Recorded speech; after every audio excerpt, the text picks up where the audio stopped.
Hello students, तो आज जो हम टॉपिक डिस्कस करेंगे this is RC coupled amplifier. ये एक मल्टी स्टेज एम्पलीफायर है। अकॉर्डिंगली आपको जितना गेन चाहिए आप उतनी स्टेजेस इसमें यूज कर सकते हो। मैंने इस सर्किट डायग्राम में 2 स्टेजेस यूज की हैं। You can see this is the first stage. यहाँ तक हमें पहले स्टेज की आउटपुट मिलेगी और फिर ये है हमारी सेकेंड स्टेज। एक बात ध्यान से देखिए कि यहाँ पे फर्स्ट स्टेज की आउटपुट को सेकेंड स्टेज की इनपुट में कौन कपल कर रहा है? This is the capacitor. ये कैपेसिटर है जो पहले स्टेज की आउटपुट को दूसरे स्टेज की इनपुट के साथ कपल कर रहा है। दिस इज इसीलिए इसको कपलिंग कैपेसिटर भी कहेंगे हम। So that is why this configuration is known as RC coupled amplifier. और ये बहुत ज्यादा यूज की जाती है ऑडियो फ्रिक्वेंसी रेंज में, क्योंकि उस फ्रिक्वेंसी रेंज में इसकी फाइडेलिटी बहुत ज्यादा है, या यूं कहो कि इसमें डिस्टॉर्शंस बहुत कम आती हैं ऑडियो फ्रिक्वेंसी रेंज में। और दूसरी बात, ये एक चीप एम्पलीफायर है। इसको हम इजीली जो है वो अवेल कर सकते हैं और इजीली इसको बना सकते हैं। तो आइए समझते हैं आरसी कपल्ड एम्पलीफायर में क्या क्या कंपोनेंट्स हम यूज करते हैं और इसकी वर्किंग क्या है। तो सबसे पहले देखिए, यहाँ पे हमने इनपुट सिग्नल दिया है जिसको हमें एम्पलीफाई करना है। मैंने इसकी रिप्रेजेंटेशन भी दी है। ये एक साइनोसॉइडल सिग्नल है। उसके बाद यहाँ पे कैपेसिटर यूज किया है C1, यहाँ पे एक कैपेसिटर है CC, अगेन यहाँ पे एक कैपेसिटर है CC और ये कैपेसिटर है CE। तो ये सब कैपेसिटर हमने इसमें यूज किए गए हैं। C1 और CC, this one and this, इसको हम कहेंगे कपलिंग कैपेसिटर और blocking capacitor. Coupling capacitor means ये कपल करते हैं इनपुट को, या पहले ट्रांजिस्टर की आउटपुट को दूसरे की इनपुट के साथ कपल करेंगे। और ब्लॉकिंग कैपेसिटर भी इनको कहते हैं क्योंकि ये जो कैपेसिटर हैं इनकी जो कैपेसिटिव रिएक्टेंस होती है वो डीसी के लिए इनफाइनाइट होती है। तो ये जो कैपेसिटर हैं ये डीसी को ब्लॉक करेंगे और एसी को पास होने देंगे। दैट इज व्हाई इनको ब्लॉकिंग कैपेसिटर भी कहते हैं। One more capacitor is here, जिसको हमने सीई बोला है, इसको बोलते हैं emitter bypass capacitor. Now why it is known as emitter bypass capacitor? You can see यहाँ से जो करंट आएगा, अल्टरनेटिंग करंट आएगा, इसको 2 रास्ते दिखाई देंगे, आरई के थ्रू और सीई के थ्रू। वी वांट दैट कि जो करंट है वो यहाँ ना जाए, क्योंकि अगर यहाँ करंट जाएगा आरई के क्रॉस तो यहाँ पे पोटेंशियल ड्रॉप होगा, जिसकी वजह से हमारा वोल्टेज गेन कम हो जाएगा। इस चीज को अवॉइड करने के लिए हमने यहाँ पे पैरेलल में एक कैपेसिटर लगा दिया। तो जो एसी यहाँ आएगी, क्योंकि उसको यहाँ हाई रेजिस्टेंस दिखेगा और यहाँ पे एक कैपेसिटर इसको लो रिएक्टेंस पाथ प्रोवाइड करेगा, तो एसी सारी की सारी यहाँ से बाईपास हो जाएगी। तो यहाँ पे पोटेंशियल ड्रॉप नहीं होगा और हमारा गेन सफर नहीं करेगा। So these were the components of RC coupled amplifier. एक और बात, यहाँ पे जो ये रेजिस्टेंसेस हैं R1, R2, RC, RE, ये सारे मिलके एक बायसिंग प्रोवाइड कर रहे हैं ट्रांजिस्टर को। इस बायसिंग का नाम होता है वोल्टेज डिवाइडर बायस। ये मैंने लिखा भी है। ये बायस क्यों लगाई जाती है? सबसे पहले बायसिंग का मतलब है कि आपका जो क्यू पॉइंट है ये चेंज नहीं होना चाहिए। कई बार क्या होता है, ट्रांजिस्टर में ओवरहीटिंग हो जाती है या जो हमारा करंट गेन है वो चेंज हो जाता है जब भी आप ट्रांजिस्टर को चेंज करते हैं। तो उस चीज को अवॉइड करने के लिए हमने बायसिंग प्रोवाइड की है। यहाँ जो बायसिंग यूज की गई है it is voltage divider bias. इससे क्या होगा, जो आपका क्यू पॉइंट है वो चेंज नहीं होगा, वो शिफ्ट नहीं होगा, वो फिक्स रहेगा। सो that is the purpose of this voltage divider bias. अब देखिए इसकी वर्किंग समझते हैं।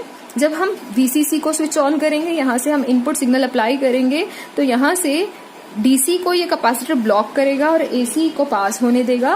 अकॉर्डिंगली हमने common ammeter transistor configuration use की है। ये कॉमन एमीटर एम्पलीफायर है। आप देख सकते हो एमीटर इज मेड कॉमन। ये हमारा सिग्नल को एम्पलीफाई करेगा। एम्पलीफाई आउटपुट जो है वो इस कैपेसिटर के थ्रू, इस कपलिंग कैपेसिटर के थ्रू इस ट्रांजिस्टर की, सेकेंड ट्रांजिस्टर की इनपुट बनेगी और ये फर्दर हमारे सिग्नल को एम्पलीफाई करेगा और ये हमें एम्पलीफाइड सिग्नल मिलेगा। यू कैन सी हियर, क्योंकि ये कॉमन एमीटर कॉन्फ़िगरेशन है तो इनपुट और आउटपुट में 180 डिग्री का फेज शिफ्ट है। I am writing over here, for positive cycle we are getting a negative amplified output and for negative cycle हमें मिल रहा है positively amplified output। तो ये हमारा वर्किंग था। अब देखिए कोई एम्पलीफायर जो है तो बच्चों, पिछले लेक्चर में हमने डिस्कस की थी working of RC coupled amplifier. इस लेक्चर में हम डिस्कस करेंगे frequency response of RC coupled amplifier. सबसे पहले ये जानना बहुत ज़रूरी है कि किसी एम्पलीफायर का रिस्पॉन्स या वो कितना अच्छा है किस फ्रिक्वेंसी रेंज में, ये कैसे पता लगता है, ये उसके फ्रिक्वेंसी रिस्पॉन्स कर्व से पता लगता है।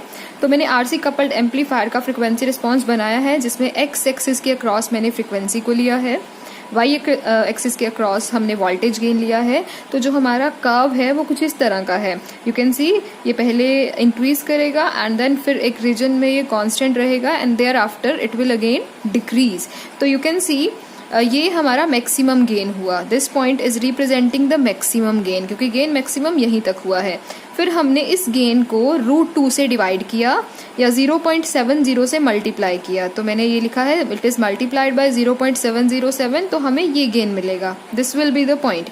इसके सामने मैंने ये एक डॉटेड लाइन मार्क की है। यू कैन सी जहाँ पे ये कर्व को कट करेगा वहाँ पे हम दो फ्रिक्वेंसी को मार्क करेंगे। दिस इज द फ्रीक्वेंसी ν1 जिसको हम बोलेंगे लोअर कट ऑफ फ्रीक्वेंसी।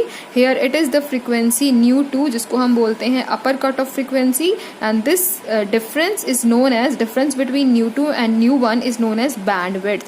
तो जितनी किसी भी एम्पलीफायर की बैंडविड्थ ज्यादा होगी उतना उस एम्पलीफायर का जो रिस्पॉन्स है वो ज्यादा अच्छा रहेगा। तो अब हम डिस्कस करते हैं कि ये कर्व ऐसा क्यों है। तो अब देखिए मैंने यहाँ पे फिर से फ्रीक्वेंसी रिस्पॉन्स छोटा सा बनाया है। You can see this is the low frequency range. यहाँ पे भी गेन कम है, gain is small. I have written it over here कि लो फ्रीक्वेंसी रेंज पे गेन कम है। फर्दर हाई फ्रीक्वेंसी रेंज पे भी गेन कम है। It is the mid frequency range जहाँ पे हमारा जो गेन है वो कांस्टेंट है और मैक्सिमम है। तो आइए अब जानते हैं कि इनका कारण क्या है, ऐसा क्यों होता है।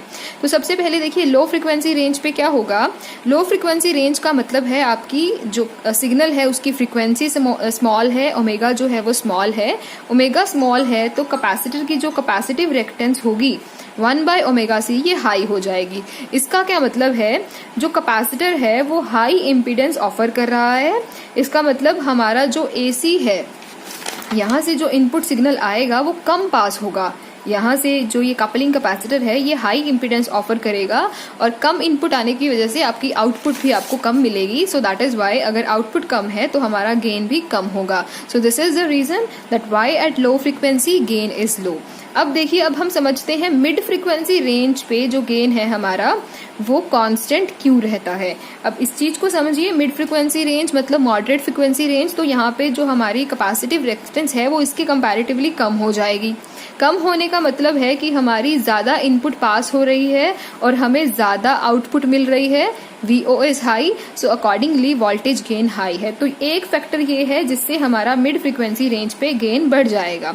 बट आप देख सकते हो मिड फ्रीक्वेंसी रेंज पे गेन बढ़ता नहीं है, ये कांस्टेंट रहता है। ऐसा क्यों है, क्योंकि एक और फैक्टर है जो यहाँ पे रोल प्ले करता है मिड फ्रीक्वेंसी रेंज में, जिसको हम कहते हैं लॉडिंग इफेक्ट। ये जो लॉडिंग इफेक्ट है इसका मतलब क्या होता है, लॉडिंग इफेक्ट का मतलब है अगर आपके पास मल्टी स्टेज एम्पलीफायर है तो उसमें क्या होगा कि अगर आपका लॉडिंग इफेक्ट हो रहा है तो पहली स्टेज का जो गेन है वो कम हो जाएगा दूसरी स्टेज या सेकंड स्टेज के इम्पीडेंस की वजह से या इनपुट रेजिस्टेंस की वजह से।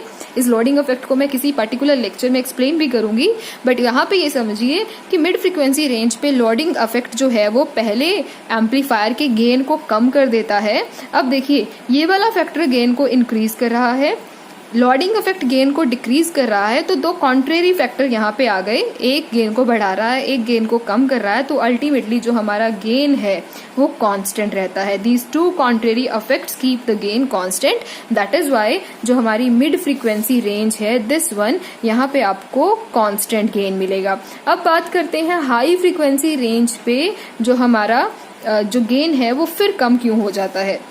तो इसके लिए आप एक चीज समझिए कि जो हमारा हाई फ्रीक्वेंसी रेंज है वहां पे कुछ इंपॉर्टेंट फैक्टर्स और ऐड हो जाते हैं। मैं सर्किट डायग्राम में इनको समझाती हूँ। हाई फ्रीक्वेंसी रेंज में जो आपका ट्रांजिस्टर है उसके डिफरेंट कंपोनेंट्स में, like this is base, this is collector, यहाँ पे एक कैपेसिटर जनरेट हो जाएगा, कैपेसिटेंस जनरेट हो जाएगी जिसको हम बोलते हैं इंटर इलेक्ट्रोड कैपेसिटर।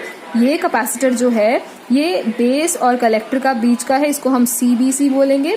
सिमिलरली यहाँ पे भी एक कैपेसिटर ऑटोमेटिकली जनरेट हो जाएगी जिसको हम बोलेंगे CBE। और इसी तरह से एमीटर और कलेक्टर के बीच में भी कैपेसिटर जनरेट हो जाएगी, जिसको हम बोलेंगे CEC। तो ये कैपेसिटेंसेस एक्स्ट्रा एड अप हो जाएंगे। एक बात याद रखिए, ये सिर्फ हाई फ्रीक्वेंसीज पे ही आ जाती हैं। दीज आर इनबिल्ट, ये यूं कहूँ कि ये नॉर्मली नहीं होती, हाई फ्रीक्वेंसी रेंज पे ये अपना पार्ट प्ले करती हैं। तो इनकी वजह से क्या होगा, जो आउटपुट है यू कैन सी, ये एक फीडबैक की तरह ये इनपुट में जाएगी, फीडबैक पार्ट होगा जिससे हमारी आउटपुट कम हो जाएगी। एक और चीज, ये तो थी हमारी इंटर इलेक्ट्रोड कैपेसिटेंसेस। एक और कैपेसिटेंसेस जो है वो यहाँ पे आ जाती है, जिसको हम बोलते हैं वायरिंग कैपेसिटर। जो हमारी वायर्स होती हैं उनके बीच में कैपेसिटर जनरेट हो जाता है। फॉर एग्जांपल इसको हम बोलते हैं CW। ये जो इस वायर के बीच में, ग्राउंड वायर के बीच में कैपेसिटर आ जाएगा, कैपेसिटेंस जनरेट हो जाएगी, जिससे क्या होगा, हमारी जो आउटपुट है वो यहाँ जो है करंट कम जाएगा, इसके क्रॉस जाएगा, तो ये भी हमारी आउटपुट को कम कर देगा, जिसकी वजह से गेन जो है वो फिर कम हो जाता है। तो ये जो इंटर इलेक्ट्रोड कैपेसिटर्स हैं और ये जो वायरिंग कैपेसिटर है, I have written over here, inter electrode and wiring capacitor जो होते हैं वो हाई फ्रीक्वेंसी रेंज पे बहुत इंपॉर्टेंट रोल प्ले करते हैं, जिनकी वजह से हमारा जो गेन है अगेन हाई फ्रीक्वेंसी रेंज पे कम हो जाता है। So that was all about the frequency response of RC coupled amplifier.